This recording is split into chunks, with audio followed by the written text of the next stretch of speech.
Hello and welcome to everyone who has joined us today. We're going to give a few minutes here to allow every one of our participants to join as they get connected with us on our webinar for common pitfalls to avoid in your public affairs campaign.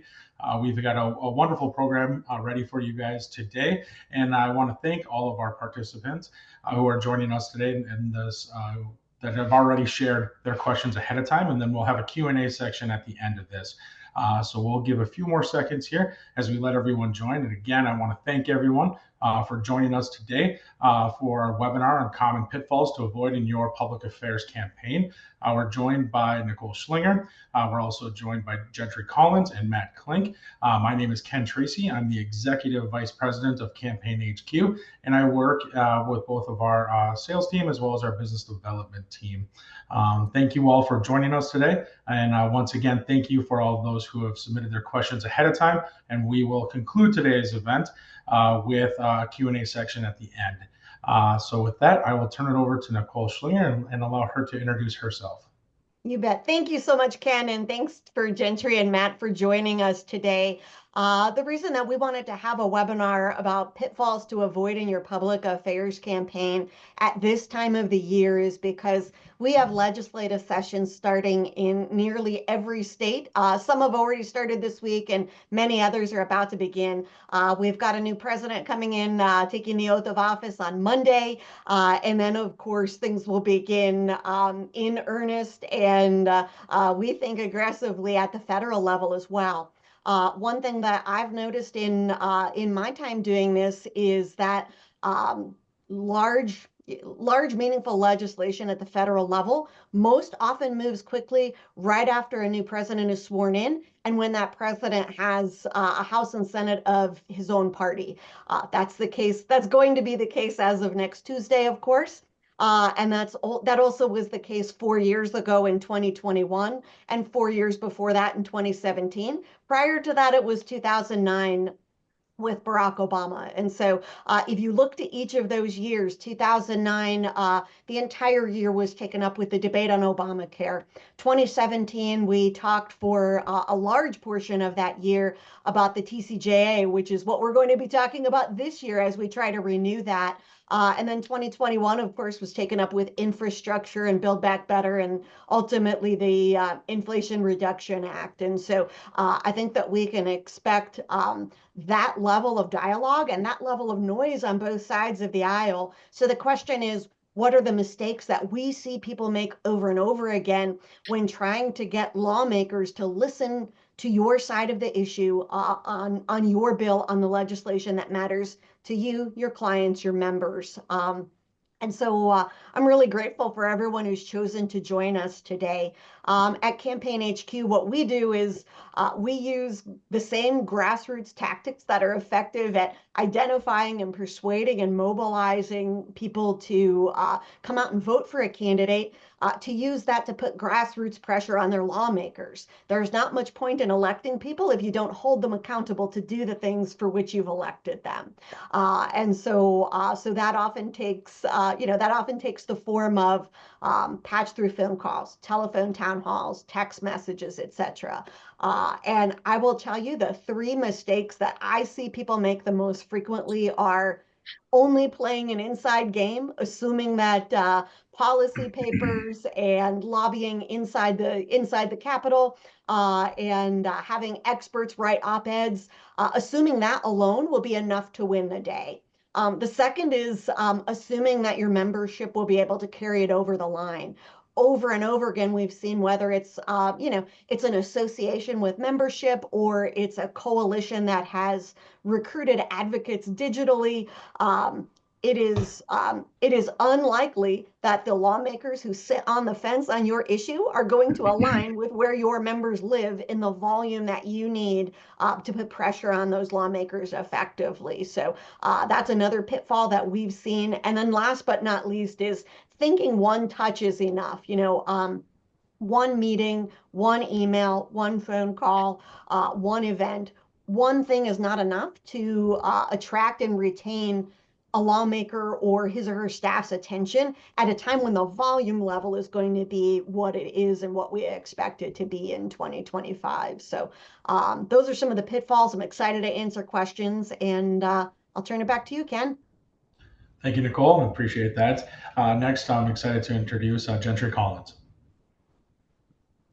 Hey, good afternoon, and thanks for being here. Thanks for having me. My name is Gentry Collins, and I spent about the first half of my career in campaigns and elections around the political operation at the RNC, the RGA, as well as a variety of presidential campaigns in my home state of Iowa over the years, which tends to pay attention to those kinds of things for obvious reasons. And then the last 15 years have been in public affairs, where I've been the managing partner of my own public affairs firm, in addition to being the CEO of the American Free Enterprise Chamber of Commerce.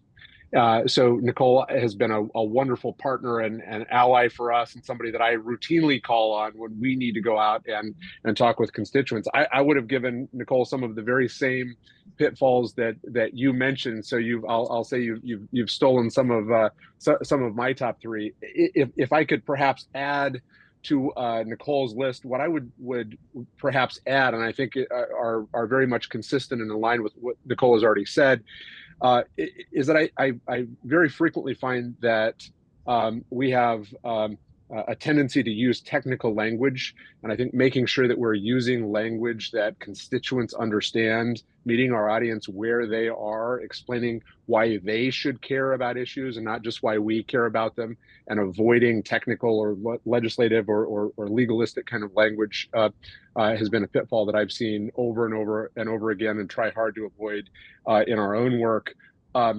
Second, I would say that a call to action, what can you do about it as a constituent, as a voter, as someone who is asking Congress to do something or asking the legislature or asking a governor to do something? What are the things that you can do? And clarity and consistency in that call to action, as Nicole said, one touch point is never enough. Clear, consistent calls to action, and the third one that I'll offer, which is again a cousin of that, I would suggest, is to make sure that we get into the conversation early enough. We see over and over again with our members that a problem will develop, particularly in state legislatures, that begins early in the session and doesn't get attention until too late. And there are tools that can be employed to rapidly put your point of view on the field. But I would suggest that the earlier you can be speaking the language of constituents and clearly and consistently putting a call to action in front of them that they can take with ease, the better your chances for success. Nicole, I'll stop there, but I really look forward to the conversation ahead. Thank you so much for that, Gentry. Next, I'm excited to introduce Matt Klink. Excellent. Thank you, Ken, and thank you, Nicole.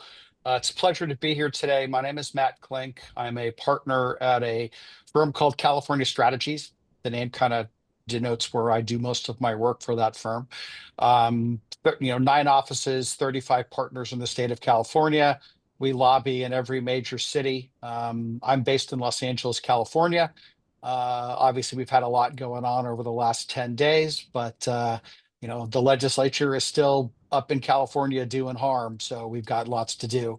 And then I have a second company called Klink Campaigns that, as the name implies, we do primarily issue-based campaigns in California, both legislative issues and initiatives, which, if you're familiar with California, those are the hot races in California because we tend to be virtually a one-party state. Both of my companies have cut our teeth, so to speak, on working for regulations or companies in California that are heavily regulated and taxed, which I jokingly say that's a great business model in the state. We also do work in Nevada, Arizona, New Mexico, and Oregon. So, again, it's a good part of the world to do what we do. And then without treading over ground that Gentry covered, the only thing that I will add to the mix that I hope we spend some time on is it's important to have a good root or a good mix of grassroots and grass tops engagement. I think both can be effective. And I always remind my clients that just like when we're, when you try to become friends with someone or date someone, it takes some time to establish a relationship, and you can't immediately contact people and ask them to do big and complicated things if you haven't spent some time building a relationship with the people that you need to do things for you. So with that, let me turn it back to Ken and Nicole, and we can get in and get really granular on some of these questions. Thank you so much for that, Matt. And I want to thank all the participants here who have submitted questions ahead of time. If you do have any questions, go ahead and put those in the chat, and we'll collect those for the Q&A at the end. I think the thing that's probably on most people's mind is how is AI going to impact future public affairs campaigns? And I'll open that up to our panelists, and we'll start the discussion there. Yeah, I'm more than happy to start. So I mean, look, AI is going to be a tool, and it will be a time saver, but it is not going to it's not going to solve problems for us. It will make the ability to generate content and to, generate better lists much more quickly. I will tell you, for example, that if you're writing letters to the editor for a number of the big newspapers, they have technology already in place that can detect if artificial intelligence wrote letters to the editor. So again, thankfully for me as a consultant, AI is not going to put me out of a job, but it will make me more efficient. So yeah, I look at it as I remember, I'm old enough to remember when people said, is this internet thing going to change the way we engage with the public? Because it was direct mail and phones and texting. And yes, it's changed what we do. It's given us another tool in the toolbox. Artificial intelligence is going to be just that, another tool in the toolbox that we can use the power for good. And I'm sure that some people will use the power for evil, and that will, one apple, does not spoil the whole bunch, but I'm sure that legislators and regulators will try to limit it in some way, shape, or form. But it's going to be a big help to me and my business. Yeah, I love that. Go ahead. Go ahead, Jen. Please. I was just going to say, I would add to, Ken mentioned content generation, and I think that's really probably the best place to focus. I think the other thing that I see emerging is a set of what you might think of as research-related tools. I know the polling field is looking in a variety of interesting ways across a number of firms at how AI can be used to enhance or speed up or even reduce the cost of traditional polling. I think that some of the more interesting work that I've seen around that revolves around the potential for virality, and perhaps the ability to test various ways of saying things, sort of a much more modern version of words that work, for those of us who are old enough to remember those. But let me also echo what Matt said in terms of this not replacing the need to build personal relationships among constituents and be able to bring those to bear with elected officials. I don't think there's any evidence at all, and maybe to the contrary, maybe evidence that it will not replace. As Matt said, we see it not only in public policy, but in the education space as well, where the ability to detect the use of AI is really pretty good today. That's going to be a whole new industry that's created, the AI detection industry. Oh, and it'll probably be heavily regulated in California. That'll be good. They're trying to, trust me, if it moves, regulate it. So yeah. Just to speak to that question, until AI can vote, it is not going to replace real human beings talking to politicians when those voters hold in their hands the ability for that politician to lose their job.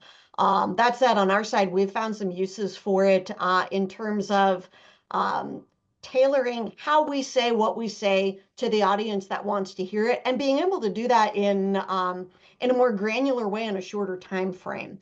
As an example, I think about TCJA tax cut renewal, which is going to likely be a big issue over a long period of time in DC this year. And different groups of people can be motivated to contact and urge their members of Congress and senators to either vote for or against it based on a whole, on a whole host of needs. And so, the way that, a blue collar working family wants to hear that message is going to be, is going to be different than maybe another group of people. And so it's also been really good to take the issue Gentry mentioned, which is speaking, in too specialized a language, in legislative speak, in legal speak, and rewriting that in a way that a person who is at home cooking dinner, watching Wheel of Fortune, not thinking about your issue, how do we get to that person and interrupt their thought process in that 5 to 7 seconds before they hang up the phone? And so those are some of the areas where we found it particularly helpful, is to craft multiple messages and also to take that message and bring it to the right level. Yeah, thank you guys so much. That's super insightful, and I appreciate that insight. Obviously, I know as Nicole opened up her introduction, she talked a lot about the big issues of the past and some of those that are going to be recurring here shortly. And when we think about the first 100 days, certainly, but really the next 2 years, there's going to be many more big issues that are gain a lot of attention. And so, thinking about, for you, Matt, there's very specific things in California, but also very specific things in states across the country that sometimes get overlooked with what's going on the federal level. So how do you guys anticipate breaking through with some of these more niche issues without looking like you're just buying for attention? That's a great question, Ken. I mean, look, I think the first thing that I always remember is I live in Los Angeles, where weather and traffic constitutes news on a good day. And people, they just don't think politics except when it gets close to elections or when there's a big issue. But what we can do and what we have been successful in doing is, we know that for business issues from a grass tops level, there are groups that we can always go to. And then we have established relationships with a number of social and community and religious and ethnic groups that we generally know where their membership is. And so we can get in and talk to them. Again, early is always better because most of the time they have no concept of what's going on. The challenge that we're facing, and I'm curious, Gentry in Iowa, if you're seeing the same thing, is there's just issue overload. People, they're getting hammered at the local. I mean, look, Los Angeles County is larger than 40 US states. So they have county issues, they have state issues, they have federal issues. And if a business group and its members are asked to engage on 5 different issues, they don't have the bandwidth for that. So it's how do you prioritize and how do you help these groups make good decisions? And how do you make it so that, some issues they peripherally impact these groups and some of them are going to hammer these groups? How do you raise those issues up? So we really, again, it's the magic word, it's relationships. We work with these people over years or decades. They trust us. And we can even say, look, our issue is a second tier. It's not coming up for 6 months. This is more important, but you should engage here. I mean, again, you're hiring consultants for our expertise, and we work these issues across multiple issue areas, across multiple jurisdictions. So we can help push those issues into the right spheres when we need to. So it's all about relationships and experience for me. I would add to that, Ken, if I may, just Sure. maybe a little more tactically, that one of the things we've had great success with is not a new technology at all, but it's sort of a return to basics in some respects, and that is the teletown hall that Nicole and your team do for us quite regularly. And what we found on a set of very complex issues, sort of arcane issues, but economically important issues, is that we've been able to generate a set of grassroots activists all the way to engagement by number one, selecting carefully who our target audience looks like, and that's an expertise that Nicole's team handles for my clients. But then to have a real discipline around making sure that I am making a complex issue relevant to those people that are on the phone. What are their concerns? What bugs them at the kitchen table at night? What would get them to say, hey, of all of the 30 issues that Matt talked about that they may be asking or have asks to engage on, what sets this one apart? Can I speak their language? Can I talk to their pain points and relate the issue that I need action on to the things that matter in their life?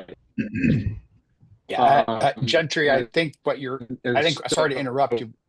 So that is a step number one of those. Please. I was going to say, I think that what the point that you made or you're making too is, and I forgot to mention it, it's not what the client thinks is important about their issue. It's what the people we're asking them to do. Why is it important to the people we're talking to? And it's a flip on the issue. But it's a mistake that's frequently made, and sometimes I remind people, and sometimes people will remind me. It's like, dude, you're looking at this the wrong way. You need to flip it in the other direction. And I think to the question of making it not look like we're manufacturing support, I think it's important to think about surround sound. That if all you're doing is one thing, it will look manufactured. And that's why it's important to to send people up to the Capitol, to go to the public events, to make sure that that you've got those high level influencers doing those grass tops intercepts, and that you have a large swath of grassroots coming in kind of as the ground troops. But when people focus, when people try to focus all of their aim into one tactic, that's when it's apparent to those on the receiving end that it's manufactured. So making sure that you orchestrate something that not only feels organic but has an organic authenticity to it really matters. And people's as we just talked about AI, but as people become more I think more discerning about that thing, people are looking for authenticity. And so and so having a grassroots movement to elevate your issue in an authentic way is really going to set something like that apart. Yeah, I think that's great. And I think one of the things that at least issue-based organizations sometimes lose sight of is the advocate recruitment, and how costly that can be. And then once they win their issue or they kill the bill that they're trying to, sometimes they go dark. And so I would like to pick your guys' brain a little bit about what are some ways to cultivate those relationships, whether it's grassroots or grass tops, that keeps them engaged with that organization over the long term. Ken, if you can solve that problem, I think that you deserve it's the heart. I mean, you get, I've worked for pharma, I've worked for the oil industry, for a number of energy companies. They spend a lot of money, really fighting to impact an issue. And the second that the issue is over, they withdraw and focus on something else. And it's just like, no, you have to keep going. The example that I use when I was working overseas in England, we fought a very, very high profile campaign for Philip Morris in Parliament. And we actually succeeded in stopping something, which was the first time that Philip Morris had won an issue in a very long time. And they said, "Oh, we won, we're pulling out." Well, guess what? 6 months later, they did it. The Parliament did it. I mean, the challenge with all of these trade associations and these companies is convincing them that this is not a one and done. Once you put your toe in the water, you have to stay in the water, even if it's a quarterly newsletter, just to stay in front of these people and these groups, to remind them that you're there, to keep them educated on what your issue is. Because the odds are, if you've been targeted by government once, you will be targeted by government again. Or if you need something from government once, you're going to need something again. It just becomes challenging when corporations are generally paid and bonused on a year-over-year basis. So again, it's a balancing act, and usually we've been better and more successful at finding less expensive compromises that keep them in the game, but not at bat, once every 3 innings, to use a baseball analogy.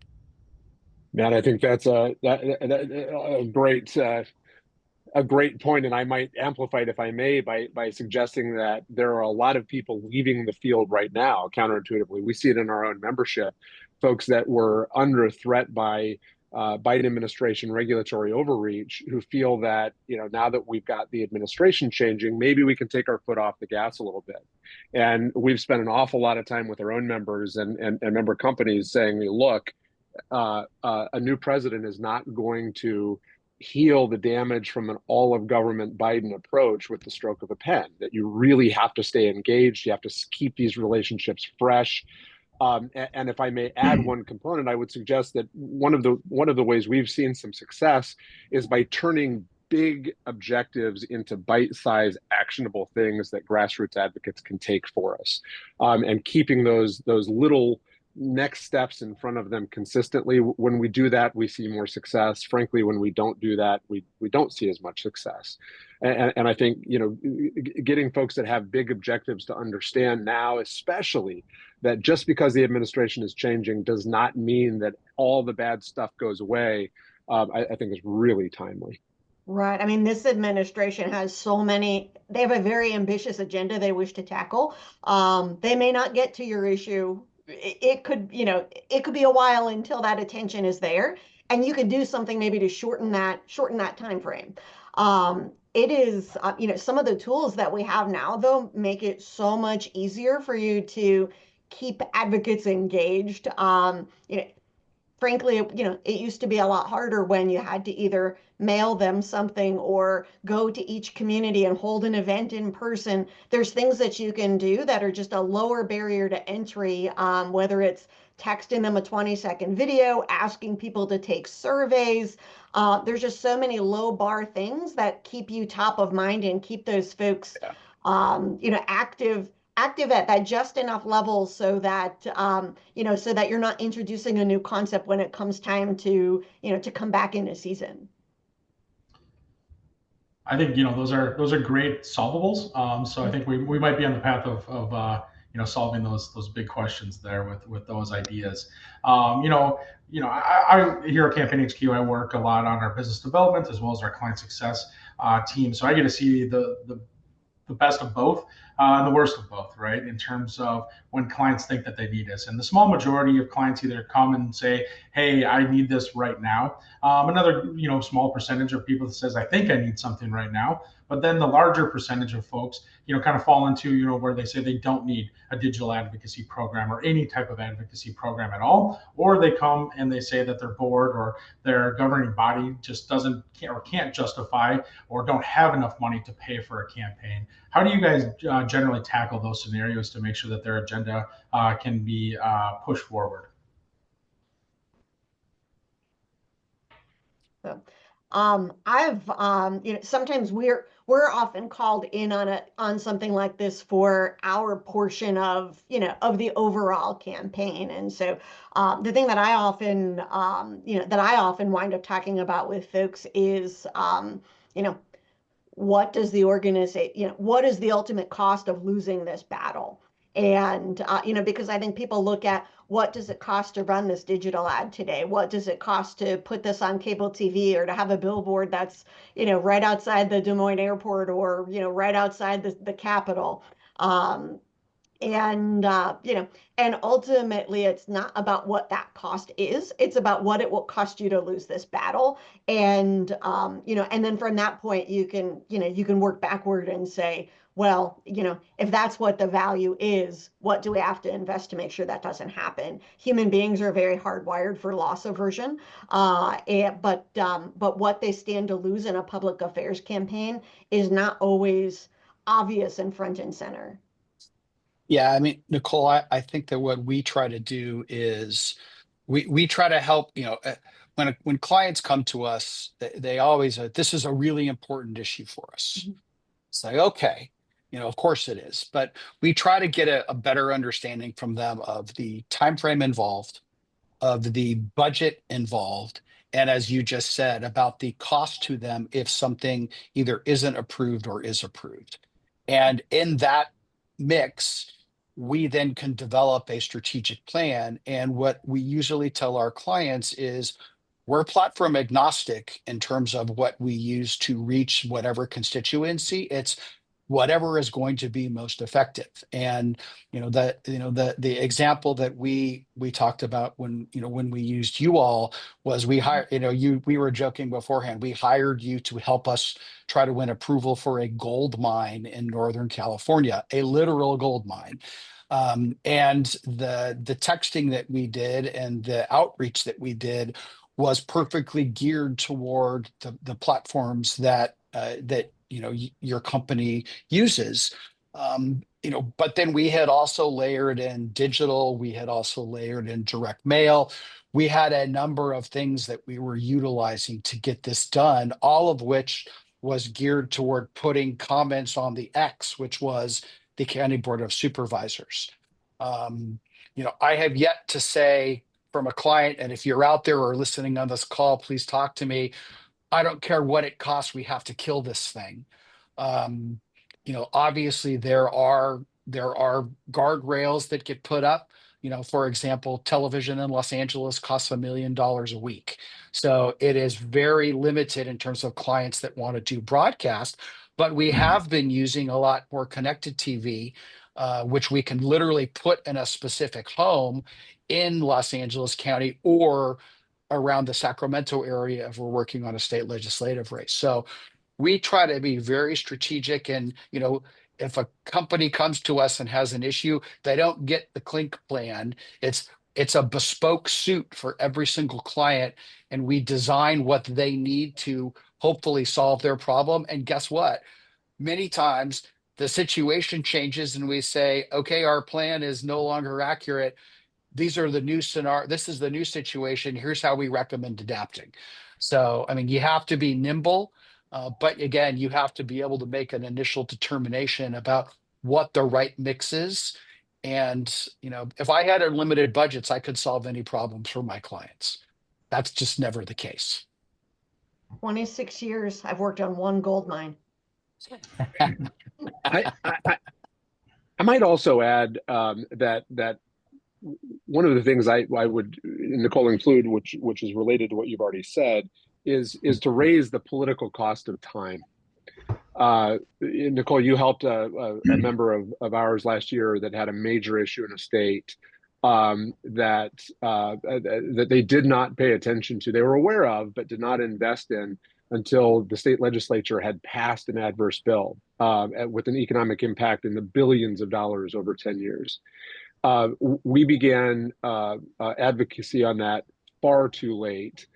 We were effective in our advocacy insofar as the governor, in declining to sign that bill, embraced the language that we had used. And yet the governor's declining to sign that did not win the issue. There was a veto override, and that issue was, in fact, lost. So I think that's a really good example of being able to go back to a member or a client and to be able to say, look, we have language, we have tools, we have approaches and techniques that can and will work, but you've got to invest in those in a timely way, because once you've lost an issue, it is much, much harder and sometimes impossible to claw it back. And so it's not just a matter of the money you need to budget, it's also a matter of the value of that political time that's lost if you drag your feet for too long. Awesome. And well, thank you guys for that insight. And to all of our participants, please ask your questions either in the chat itself or in the question box. Thank you for everyone who's already submitted questions. That's what we're working through now. And it's really helped really dig into this conversation.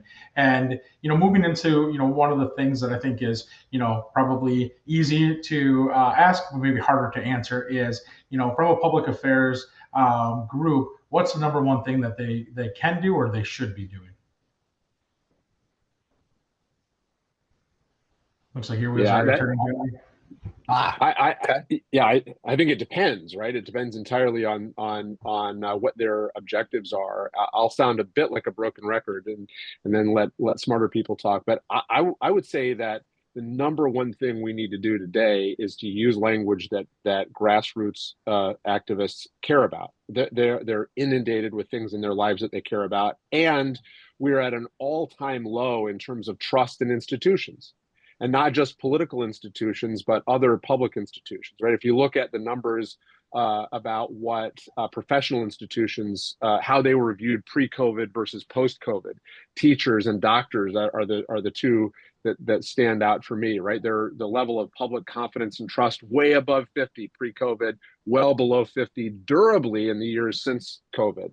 Right? So we don't know who to trust, we don't know what to believe, and we have all of this information coming at us in language that somebody else cares about. And so as an advocacy organization, the first thing I always think about, and again, I'm sorry to sound like a broken record, but I think this is super important to your success, is that you've got to speak in the language that your audience understands, speak to their pain points, and make available to them things that they can do about it. I think that's the number one thing that an advocacy organization could be doing today. Yeah. And then, and then Gentry, I'd add in as well, is that, don't be afraid to tell your story from an advocacy organization. You have to, or from a client perspective, tell your story through a human lens. How does it impact real people? And I think that's what will make the average constituent care, but it will also then help the decision makers look at your issue and to say, okay, I understand the impacts. It's not so, we're not regulating big oil. We are literally going to kill six-figure jobs that are available to people who don't need a college degree, that are family supporting jobs that provide a livelihood for multiple generations. I mean, it's a different take on the same issue, but I think for a long time, everyone gets lazy, myself included, in the easy messaging of, oh, we're the largest taxpayer in the state. Doesn't do anything for you. So, I mean, unless you're talking to someone like the governor, okay, he cares about that. But okay, so if you cut it by 3%, is it really going to hurt? I mean, put a human face on your issue. And I think that's what we spend a lot of time working with. And, one thing, Ken, we haven't covered is, you had asked us what our biggest mistake has been. And the corollary to that is when clients come in last minute and get rushed, and the time isn't spent thoughtfully developing messaging. We like to do opinion research if we have the time. And if you can't get the message, 60% right and expect 100% effectiveness. And that's and guess what? The client will never remember the fact that you didn't have time to do the research, because when the decision gets made, like, our messaging was off, and the fingers get pointed back at you. So I just lived that again. And I always say to myself, it's never going to happen to me. It's happened twice, and the wound is still raw. So, but yeah, humanizing an issue is very, very important, and having the right messaging. Absolutely. I don't have anything really appreciably more to add to what Matt and Gentry said. If there's one thing that is the most important thing, it's absolutely the message, because no matter what your budget is or which tools you intend to deploy, you can make the largest budget highly ineffective, or you can make a small budget incredibly effective by saying the right things to the right people. Exactly. Yeah, I think that's great. And I want to open it back up to Gentry too, since Matt gave us a very insightful answer to, what are some of the biggest mistakes that organizations can make. So Gentry, what have you seen in your experience? Yeah, I think not taking advantage of time, huge mistake. Sometimes that's a mistake we make. Sometimes it's driven by clients or members. But I think that we focus on budgets from a financial perspective. In this business, I think we've got to focus on them from a time perspective as well. And I think time is, if you'll accept the sort of the metaphor, I guess, time is moving faster today than it's ever moved before in a lot of important ways. I think the country is realigning, and I think that being really proactive, being nimble and quick is more important than ever. And so in my experience, some of the bigger mistakes, at least in recent years, that I've either witnessed or unfortunately been part of, would revolve around that. On the more positive side, we maybe to underscore the point that I've tried to make, and I think that Matt made even better than I did about personalizing an issue. We had a major success just earlier this week. My organization has challenged the state of California's electrification mandates as it comes to cars, trucks, and fleets. And there are a variety of organizations that have challenged those. The American Free Enterprise Chamber sued the state, sued the EPA over those, and actually won on that issue earlier this week. And I would say that the turning point was the ability to stop talking about the effect that the fleet electrification mandate was going to have on manufacturers and fleet operators, and start talking about what the fleet electrification mandate would mean to consumers. Everything you buy, nearly everything you buy, is delivered by truck. And that truck, operated as part of a fleet, was going to triple in cost. We were going to have its range, and we were going to have its payload, right? And so you stack those one on top of another in an environment where the number one concern of most American households is household affordability. And we were able to start saying, look at what's going to happen to the cost of your groceries, to the cost of a trip to Target, to the cost of a trip to the mall or school clothes shopping or whatever else it might have been. And the ability to, as Matt has suggested, turn from speaking about our interests to say in a very specific way to individual voters, here's what it means to you and to your household budget, I think really was the turning point. Well, thank you, Gentry. I appreciate that effort. Well, we got them on fleets. We're still our suits on trucks and cars are still out there, but progress is being made. Excellent. Well, thank you to a few of the attendees who have submitted a few extra questions here as we move into our Q&A portion of this call. And I think, turning back to the federal government, obviously that's dominating with the inauguration coming up on Monday. And, it's without a doubt, I know Nicole and all of us have, made some reference towards this, but, Trump's influence over the Republican, Party as a whole, the lawmakers in DC, without a doubt, are going to have an impact on the legislative agenda and the strategy. So how can organizations position themselves for success in this unique, often rocky, as we all know, environment? I'll take that one. The thing that you need to understand is that lawmakers now have a fear of losing elections from two different sides, from both primary and a general election. And so when you think about, when you think about how to mobilize grassroots to talk to lawmakers, you need to look at what motivated this shift of low propensity voters who rarely come out to vote for Trump. What were the issues that motivated them? What was the kind of messaging that motivated them? This is a new and different Republican Party, and one of the mistakes I see more seasoned operatives and public affairs professionals make is assuming that the Trump phenomenon, if you will, is a flash in the pan. I remember when I first started in politics, there were people who thought that once Ronald Reagan exited stage left or stage right, that we'd go back to the way the Republican Party was before Reagan, and that they would just march right back into where they were. And that, as you guys know, could not have been further from the truth. This is a permanent seismic shift. And so thinking about, about working class folks feeling that the Republican Party is their home, and what is the issue set and what is the messaging that requires is going to be completely different. And looking at how we messaged to Republicans 10 years ago is a fool's errand.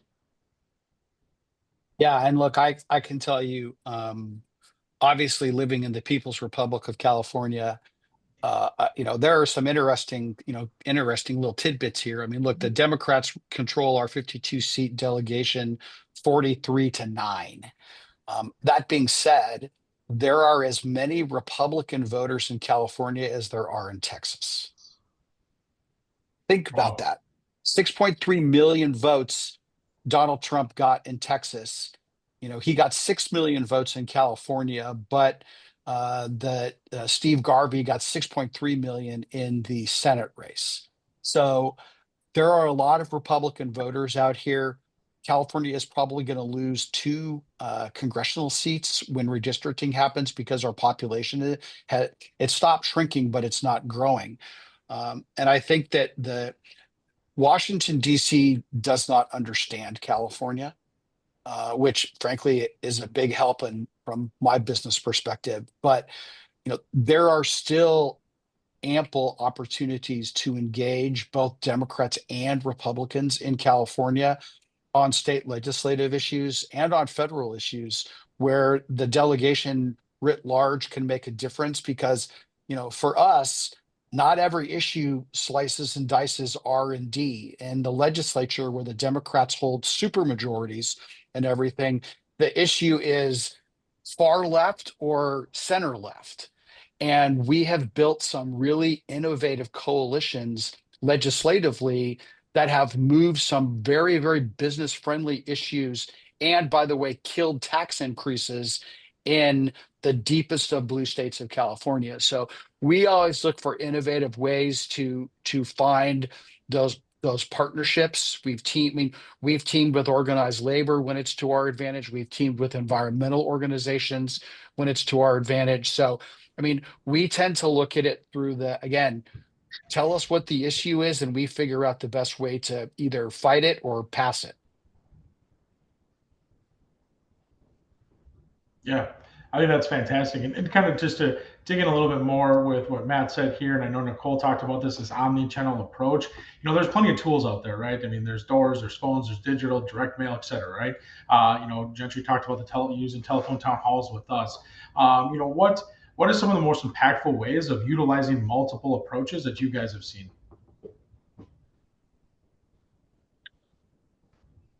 I think to make sure, number one, that they're integrated with your messaging, as we've already discussed. I think that, maybe to go back a question, Ken, what are some of the mistakes that you see made?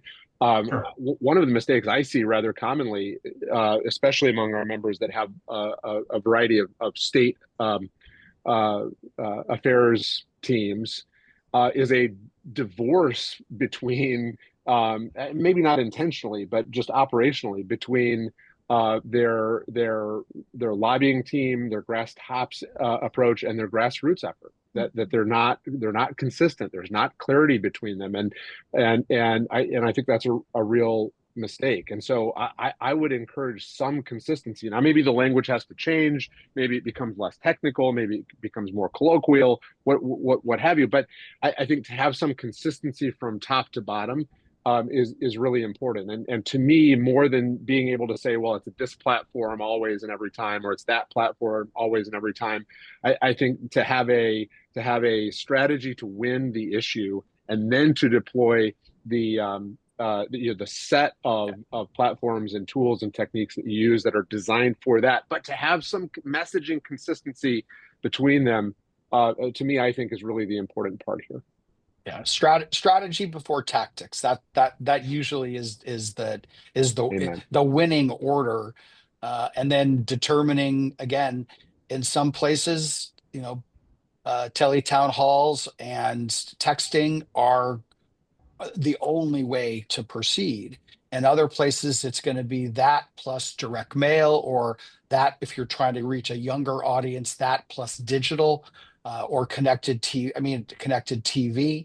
So you just have to look at what the right mix is. But again, just doing stuff to do stuff is expensive, and activity does not equal accomplishment. You want to make sure that it's all about winning. And whether it's a vote on election day or a majority at a legislative body or a committee hearing, It's all about that's what's most important, and we can't lose sight of that. I don't think anybody cares. It's like we got really good publicity, but we lost. Great, no points for second place. Exactly. And I know we're starting to run out of time here, but one of the other things that mistakes that we see folks make is you know, treating state battles and federal battles the same, and they're not. In many states, state lawmakers are incredibly accessible, surprisingly Yeah. so. We had a client who did a telephone town hall, took a 90-second clip of it, put it on her phone, and went up to the Capitol the next day, went into each of the legislators' offices and said, hey, 542 of your constituents heard this last night. And she was able to just go in and play a 90-second clip of someone talking about this issue and this bill to them. In another instance, they had, I think, a pretty robust digital campaign, and they had people tweeting at these state reps, etc. And they decided we were going to drop a pin where the legislator lived, and we were going to text and call the 500 closest households. And we said, when you see so and so in the neighborhood, be sure to stop him and tell him you want him to vote no. The next day, our client sent some door knockers into that neighborhood. I think they knocked 12 doors, took pictures of themselves, tweeted it at the lawmaker. That was all it took. If you cannot walk your dog without your neighbors telling you to vote a certain way on something, you know, the level of impact that can offer if you're on the fence, right? You have folks who are going to be a yes no matter what. They're going to be a no no matter what. We're talking about the people who might be able to be impacted, but taking advantage of the availability of state lawmakers and not treating them the same way you might treat a U.S. senator who is going to be more difficult to reach and perhaps more insulated. Yeah, I mean, I think those are all fantastic points, and I think to tie everything together, the consistency of messaging is such an important aspect of that, regardless of what medium that you're using. I mean, to borrow in from the private sector, right? Regardless of what company it is, you see consistent messaging, right? A Coke can looks like a Coke can, right? If Christmas comes around, aside from this year where they had some uproar about some stuff, but if you don't see those Christmas with the polar bears, right? Is it even Christmas, right? It's one of those things where I think in the public affairs side it's if it works there to sell, to create billion-dollar companies, it should work for us to create winning messages that allows us to move the legislation needle for us. So we are running up on time here. And I do want to thank all of our panelists. I do want to thank all our attendees. We'll take one more quick question here from the audience, which I think goes back to our original conversation or a few questions ago where we talked about how to engage advocates, but how do we, and also tying that into budgets, but how do we move the needle for them, taking those advocates who are engaged and turning them into donors? Real quickly, Gentry, do you have something you would like to share or bring light to this one? Yeah, we've at AmFree, we think of it as an engagement escalator, right? That the money is not usually the first thing we ask for. Our basic memberships are $99 a year, and we have found some success building a relationship around an issue in a state, much of which Ken and Nicole have helped us with, to be able to say, look, here's an issue you may not have been aware of, but you really need to care about. Here's why it matters to you. Here's something you can do about it. And then to be able to go back to them in subsequent engagements and ask them to join, which comes with a check, even if it's a small one, is something we've seen a little bit of success with. On our side, there are, when someone takes an action, they are much more likely to take another action. And so when if you text someone and send them to a landing page, they agree to send an email to their lawmaker, having that go right to a donate page, right when that message is fresh and the action is fresh is a great time for that. So like Gentry said, it certainly is moving them up the ladder, but it's also, I think, about the timing. Absolutely. All right. Well, I do want to thank all of our attendees for joining us, and thank you so much for providing these questions ahead of time and thank you to our panelists who took these questions and had a really engaging discussion. I know I've learned quite a bit through this time together, and I appreciate everyone's valuable time away from their clients and the things that are required of them to share this with everyone who joined us today. So with that, I want to thank everyone. Thank you, Matt. Thank you, Gentry. Thank you, Nicole. And we will sign off, and we will talk to you guys next time. Thanks, Thanks, everyone. everyone.